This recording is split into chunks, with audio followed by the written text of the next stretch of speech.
Hola, me han pedido que podamos trabajar un tema en la cual pues más que trabajarlo yo diría exponerlo, porque yo soy más de exposición que de imposición.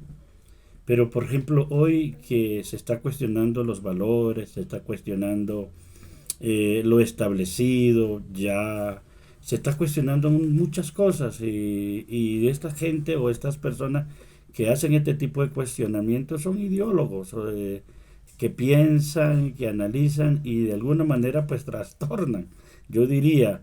Pero pues ¿quién sería trastornado? Aquellos que tienen unos parámetros de las cosas. A mi punto de vista es eso. Y vamos a decir esto con detalle y con fundamento. ¿Qué son esos parámetros? Los parámetros de la verdad. Por ejemplo, en materia política hay gente que tiene sus colores y es respetable y piensa que eso es la única realidad de todo. En materia religiosa, lo mismo, las creencias y por eso son respetables, o yo las respeto, aunque no las comparta.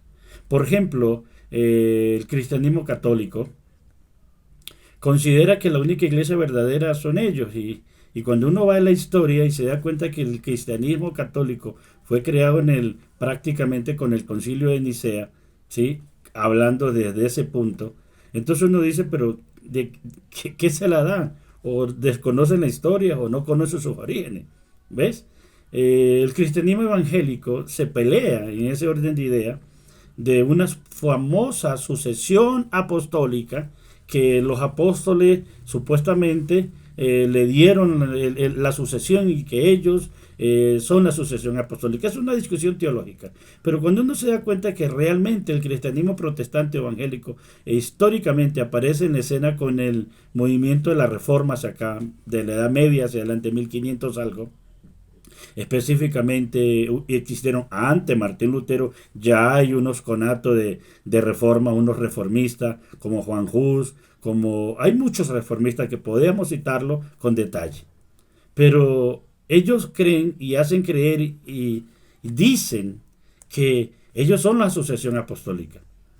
No es correcto, no existe tal cosa, porque el cristianismo protestante salió de la iglesia católica, o sea, su madre es la iglesia católica. Y la verdad toca decirla, toca decirla.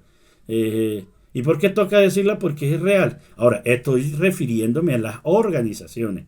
Organización es la filosofía de la creencia, pero dentro de ellos, como considero y lo aclaro, hay cristianos católicos, excelentes personas, con unos valores, con unos principios que indudables mejores, como también los existen dentro del cristianismo evangélico, personas humildes, sencillas, personas excelentes, personas con unos principios para imitar. Pero también reconozco que existe en el budismo, en el islam, personas con esos mismos valores. Es más, hay ateos con esos valores. Es más, hay gente que no cree en nada, no cree en nadie. Es más, ni en ellos mismos. Pero sin embargo tienen esos valores. Y cada uno defiende un concepto, la verdad. Y cada cual dice tener la verdad.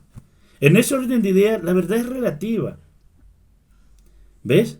Porque los cristianos católicos dicen una cosa, los cristianos evangélicos dicen otra, los budistas, los musulmanes, ¿cierto? Dicen otras y posiblemente esa sea su verdad. ¿Y quién la podemos discutir en ese orden de idea? Pues yo respeto. Pero ¿qué nos dice las escrituras? ¿Qué nos dice la escritura respecto a la verdad? Por ejemplo, Jesús, Yeshua, en el capítulo 8 de la Besorá según Yohanan o Juan, verso 32 dice, y conocerás la verdad, y la verdad os hará libre. Subraye cómo lo cita, y conocerás la verdad, dando a entender que la verdad, como dice el Salmo, tu palabra es la verdad y es la suma de las cosas. Quiere decir que la palabra de Dios es la verdad. Pero esa palabra de Dios, que es la verdad, que la Torah es la verdad, lo dice el proverbio, ¿cierto? Que es el árbol de vida. Así lo dice, así está registrado, así está escrito. Pero ¿es verdad en quién? En Dios. Porque Dios es verdad y es amén. ¿Es verdad en quién? En Jesús, porque Jesús llegó a ser la palabra vivida, la palabra encarnada. En los apóstoles llegó a ser la verdad, porque la verdad no solamente hay que decirla, hay que vivirla. Por eso dice, te hará libre. Hay que vivirla. Y la verdad no es a media. La verdad no tiene sesgo. La verdad no tiene partido ni color. La verdad es la verdad. En hebreo se dice emet. Emet.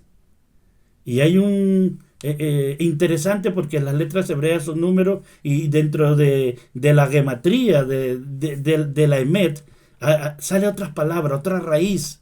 Y ahorita no vamos a hablar de eso porque podemos enriquecer esta charla y los quiero invitar a esto, a que nos enriquezcamos, a que podamos transmitir una realidad de esto. Pero ya teniendo claro eso, ya segundo punto, la verdad.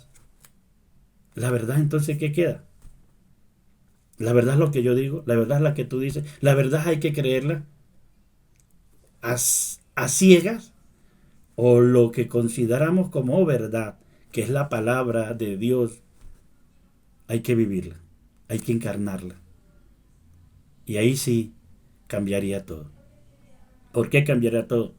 Porque esa verdad que es la palabra de Dios debe hacerse una conmigo en mis acciones. Para que sea una conmigo, tiene que llegar a mis pensamientos y luego de ahí transmitirse o volverse mis acciones. Y mis acciones vienen a ser mi estilo de vida. En ese estilo de vida, entonces ya libero los conceptos filosóficos religiosos. Entonces entenderé a los demás y comprenderé que cada cual tiene una parte de esa verdad. Que el pastel es muy grande. Así que no puedo pretender tener toda la verdad o ser la verdad, porque la verdad ya está dicha. Es el Eterno a través de su palabra.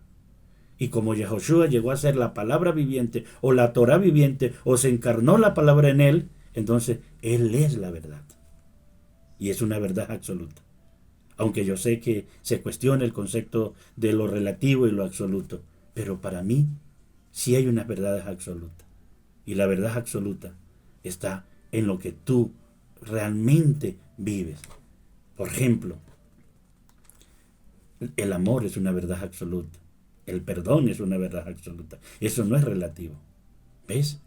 Eso es una verdad absoluta. Y cuando Yeshua dijo, y note bien esto, tu palabra es la verdad. Santifícanos en tu verdad, porque tu palabra es la verdad. Entonces, la palabra de Dios es la verdad. Ahora, los conceptos, las ideas se respetan. Y vamos ahí al fondo. Y al fondo es esto. Mateo 2. Hay un relato en ese testimonio escritural, en ese registro, que dice que Yeshua tenía tal autoridad, no como los escribas y fariseos. ¿Cuál era la autoridad si lo mismo tenían ellos la palabra? ¿Cuál era la autoridad? La autoridad moral y ética. Y se sabe cuando un hombre dice la verdad, porque no solamente se siente, sino que es coherente. En su coherencia tiene una autoridad moral cuando tú vives y eres consecuente con tus hechos, con tus acciones. Y es por eso que no podemos tener una foto de las personas.